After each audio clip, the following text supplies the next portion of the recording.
Good morning, everybody. Sun City in South Africa conjures up different thoughts in people's minds. For me, when I was living in South Africa many years ago, it was always a favorite place for me to go. Not only because I'm an avid golfer, but because there was almost always so much happening at Sun City. There was always such a vibe. I just can't imagine it during this period being completely empty. I fortunately had the opportunity to catch up with the newly appointed general manager of Sun City, Brett Hoppy, an old colleague of mine. So without further ado, let's go over to Brett. Brett, so good to see you, man. With that background there, it just makes me want to come back to Sun City quickly, but I think it's a long way off for me. How are you? I'm fantastic, Ian, and at least my background's real and not imposed like yours. But it's amazing to hear from you. I hope you guys are all safe and doing well over there. As you can see, it's a beautiful winter's day in South Africa. 23, 24 degrees, really rough outside here sitting on the golf course. It's brilliant. Well, a big welcome to 360 Conversations, and we really appreciate your time. So thank you for joining me. And thanks for the invite, and we really appreciate it. We've been following all the conversations with interest. Obviously, everything at the moment's pretty topical. So I think it's, brings a sense of new reality in terms of the way we're doing things. Exactly. It's really different, very, very different times. But Brett, you've had an incredible career with Sun International spanning 30 years. And many of those you spent at Sun City. I remember clearly from my days when I was still in South Africa. But having recently spent time managing the Boardwalk and then more recently Times Square, how did you feel about returning to take up the reins at Sun City in January? Yeah, Ian, and I always say to people, Sun City's a calling. I've been at Sun City on 2 occasions previously. And in my view, there's no more complicated, exciting, incredible product than Sun City. So for me, it was kind of like coming home. When I was asked to come and take up the reins here, I've always felt that I had some unfinished business here. And I really want to come back and make a huge difference in terms of customer service and impact. And also, I've always resonated with the people here.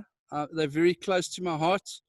So walking back into Sun City was just, it was kind of like coming home. It was incredible. And the reception I received, from all the people when we were still open was just remarkable. We made some massive strides earlier in the year in terms of customer service and certain standards. And then unfortunately we were rudely interrupted by COVID, as was everybody. But it really is for me, like coming home, and I'm hugely excited. Well, that's brilliant, Brett. And I tell you, for me, and I know for a lot of people, it's wonderful to have somebody like yourself there, somebody who really understands Sun City inside and out. So we're really looking forward to the road ahead. I spent so much time at Sun City personally over many years when I was still in South Africa. And the thing that I always remember clearly is when you got to Sun City, there was a buzz. That almost everything was just humming as you went around. There was a real feel to it. I just can't imagine what it's been like over the last couple of months with nobody there. Ian, it was, over the first couple of weeks, it really took some getting. It was eerie. It was bizarre. There's not a car in sight. We obviously had an extremely limited number of people working in South Africa in the stage 5 hard lockdown. We had a handful of people working. And I mean, so literally you could ride around the resort or drive around the resort and not see another human being, not see a motor vehicle, not see anyone in the lobby. It's just insane. And it's been quite remarkable as we've progressed through the lockdown to see how the animals have returned. I mean, we've had leopards walking around the porte cocheres of hotels. Wow. the buck when I drive around the resort are right up at the pool decks, and so it's almost as if nature's claiming back its own. It's been, but as I say, really eerie. And you walk through the hotels, and you hear your own footsteps echo. And when you remove that buzz, we're so busy at Sun City every day. You're literally on an adrenaline high from the time you arrive at work till the time you go home, and nowhere in between. There's just no, and so to have this, sudden silence, as it were, is just bizarre. I mean, I would, if you'd pitched this to me prior COVID, I would have said never. You'd never see Sun City shut down. And early in the COVID crisis, we were doing a lot of work with the Chinese market and supporting China, never for a second believing, what would soon arrive on our doorstep. We did some, donations to the Chinese market. We did a lot of work with the Chinese ambassador here in South Africa. And then all of a sudden it was on us in the same context as they'd had. So really, really strange and bizarre and eerie in the beginning. But I think, we've learned a lot. To have the resort shut down and to have some time to be away from the busy side of doing business every moment in time. We've learned so many things about the resort that you could never have learned under ordinary circumstances. And, they'll certainly serve us well going into the future. And it sounds strange, but, we've had opportunity to reflect. We've, really as an executive team, we've had some time to spend together, those of us that are working, and just really understand, because we almost have the opportunity to reopen Sun City. Yeah, can you imagine? With the benefit of hindsight, and just having finished the opening in Times Square, I learned a lot there, but you didn't have the benefit of hindsight. Yeah, we're almost going to reopen Sun City, and I think those learnings are going to be massively, massively helpful to us. So I'm excited. I just want to get back to business. I want to see some customers, some warm bodies. It's quite bizarre. Even this call, the way we're doing meetings is just. We've done a lot of work at Sun City whilst we've been in shutdown. We've set up a full virtual conference facility. So that also is again ready to go. It depends how quickly. The regulations soften here in South Africa as to where we go. But, were we to have a request to switch on a video conference tomorrow, all the tech is in, we're ready to go. So that's quite exciting. That's great, Brett. Really, really good. And I assume you've remained on property throughout this period. What has happened to all the staff, and more importantly, how they're coping? How many staff roughly do you currently have on property? And we roughly have 40 staff on property of the 2,200 permanent staff. Wow. And then from our grounds and gardens, our outsourced service provider, we've got about 51 staff, and then obviously the security complement. Okay. So, and again, being non-revenue generating at this point in time, as all hospitality businesses are in South Africa, we're under immense pressure. We've attempted to preserve income as far as we possibly can by, reducing salaries and these type of things. But, it's not a sustainable position, and I'm deeply concerned as to, what the net outcome is going to be. Sure. If you take it, I think the average supported by an employee at Sun City is somewhere around the 4.7.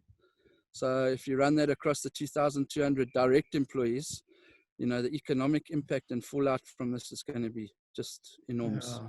Yeah. So, we're very concerned, and we're worried about our staff. It's just quite a desperate situation. Sure, it is, Brett, and and it's across the board for the tourism industry. I mean, it's a real troubling time, and not having any definitive timelines or anything like that really makes it difficult for us. With Sun City being so busy, you often don't get the time to do the maintenance that's required. Have you managed to get extra maintenance done during this period? Yeah, and we've done a huge amount. And But again, being non-cash generative, you know, you've obviously got certain cash flow constraints. I mean, if I'd, you know, known this opportunity was coming, you know, we would have really torn in with everything that we've got. But having said that, you know, we've done a huge amount of work to a lot of the back-end infrastructure. And as I say, it's a delicate balancing act in terms of choosing how one deploys one's funds so as to, you know, get the best result. We're fast nearing conclusion on the mock-up room for the Palace refurbishment. So that's pretty exciting. And the other one that we really going hammer and tongs on is the Cascades refurbishment and the replacement of the Cascades lifts, which is long overdue. So that one we really ramped forward. So hopefully by the time we reopen, that work will be completed. Whereas, you know, if we weren't under these circumstances, we were having to do it in a very staged approach while operational. So there's some really exciting things, you know, and again, across the resort, we've done a lot of work in terms of freshening up and these type of things. So when we come back from this, we're really going to come out of it with a real fresh and new feel and approach. So it's pretty exciting. But as I say, you know, could we have done more? Absolutely. If we were cash generative, you know, the mind boggles at having the opportunity to have the resort closed and not inconvenience our customers.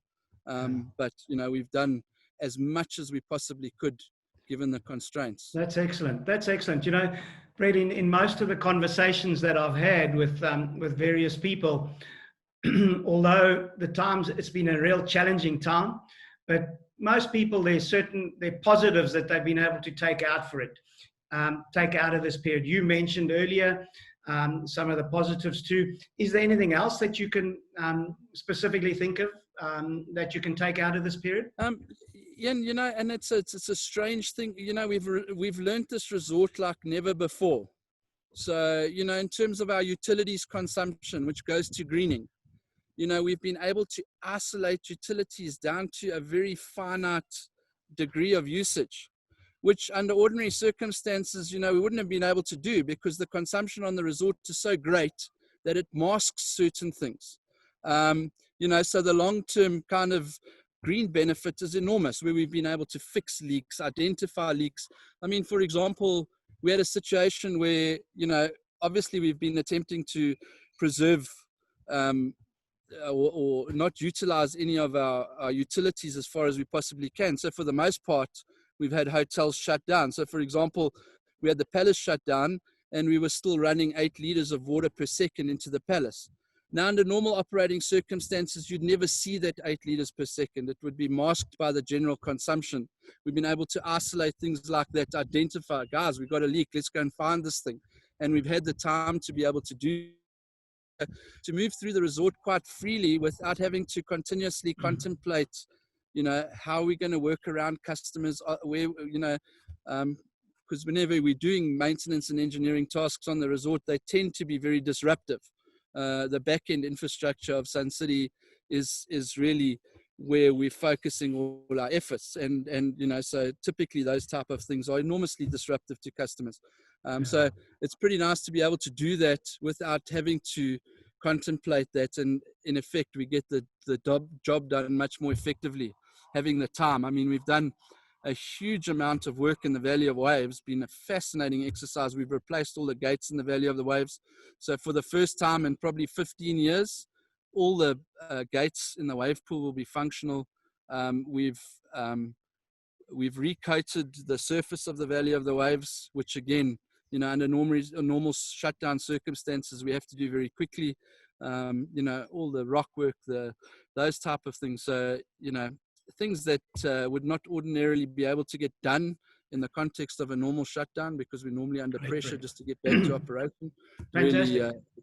Really, that's really, really great. Definitely sounds like the right time to come and visit Sun City again. How exciting.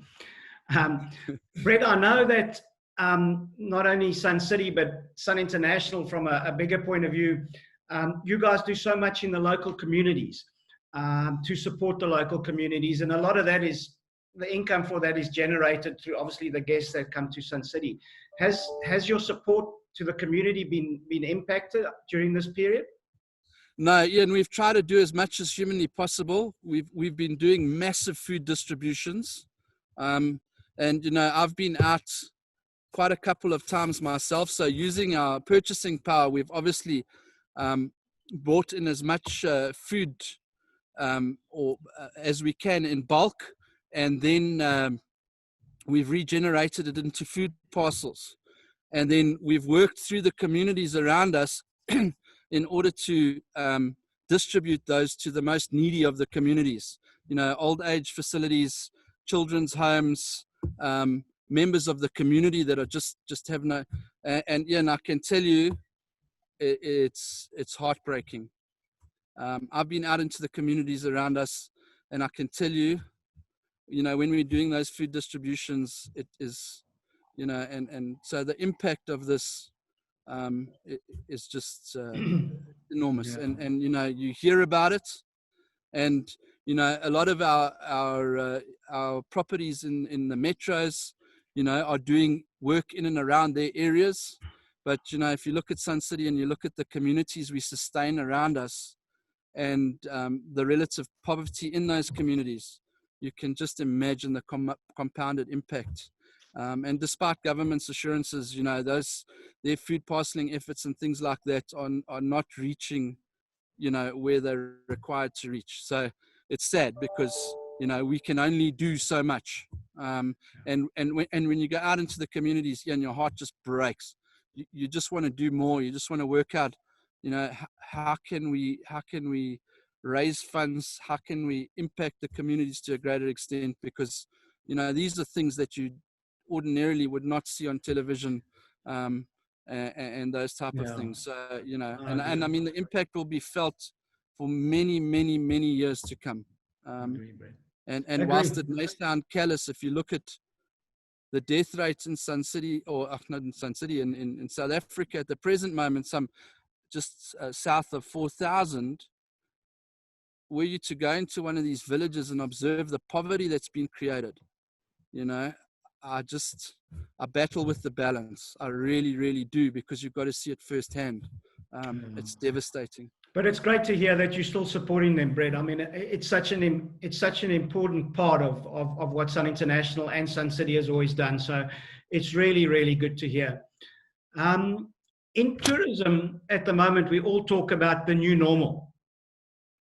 Are there any significant changes that you can see becoming the new normal at Sun City in the future?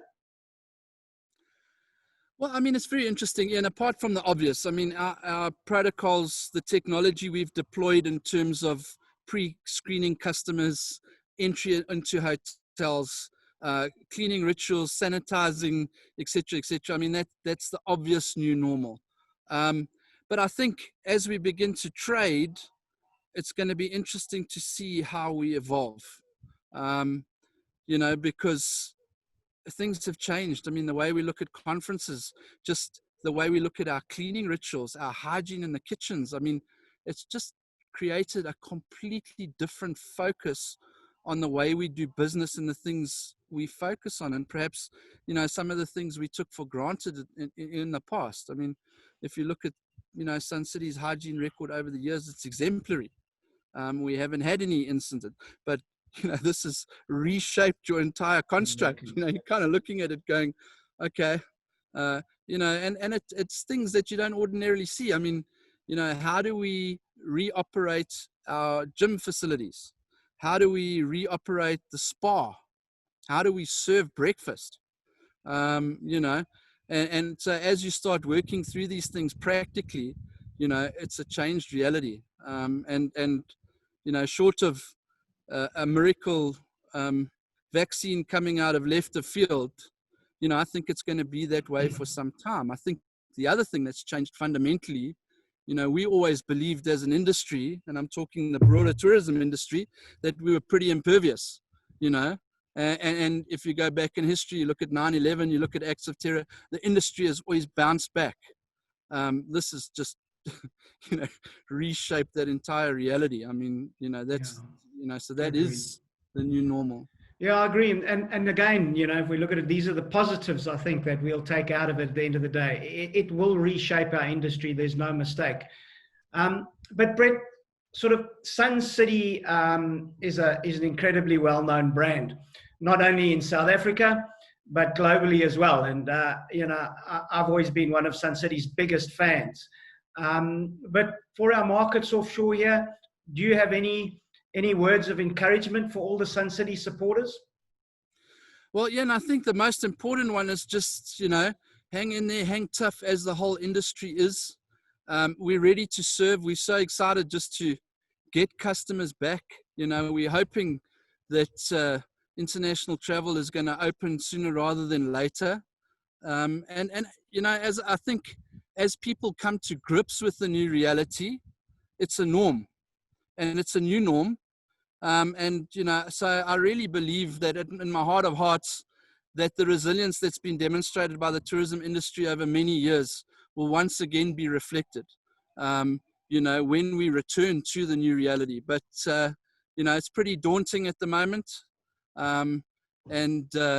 As I say, all our distribution channels, all our friends out there have supported us over the years. And, I've touched base with many of our key customers over the time that we've been shut down, which has been, again, another positive. You've got the opportunity to do a Zoom call or, a Teams call to offices, to, we've been video conferencing into our distribution channels. We've been doing virtual site inspections. I mean, imagine that, So, we've stayed in touch as far as we possibly can. And, I think it's just a matter of hanging tough, as we always do as an industry, the tourism industry and all the channels and partners associated therewith tend to be very resilient and tough people. We wouldn't have survived for this long if we weren't.